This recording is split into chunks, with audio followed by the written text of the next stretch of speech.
Trump అయితే Russia అధ్యక్షుడు పుతిన్కి మరొకసారి పిలుపునిచ్చాడు.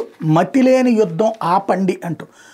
ఉక్రెయిన్తో మతిలేని యుద్ధానికి ఎక్కడైనా తెరదించాలని రష్యా అధినేత పుతిన్కి అమెరికా అధ్యక్షుడు డొనాల్డ్ ట్రంప్ హితవు పలికారు.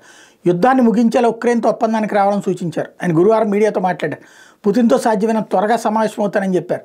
యుద్ధం ఆపకపోతే రష్యాపై కఠిన ఆంక్షలు విధించక తప్పదని ట్రంప్ హెచ్చరించిన సంగతి తెలిసిందే. ఆంక్షల భయంతో పుతిన్ వెనక్కి తగ్గుతారని మీరు భావిస్తున్నారని మీడియా ప్రతినిధులు ప్రశ్నిస్తే అది నాకు తెలియదని ట్రంప్ బదిలిచ్చారు. ఉక్రెయిన్ రష్యా యుద్ధక్షేత్రం అమాయకులు బలైపోతున్నారని, అందుకే తక్షణమే ఆ యుద్ధం ఆగిపోవాలని తాను కోరుకుంటున్నట్టు పునరుద్ఘాటించారు.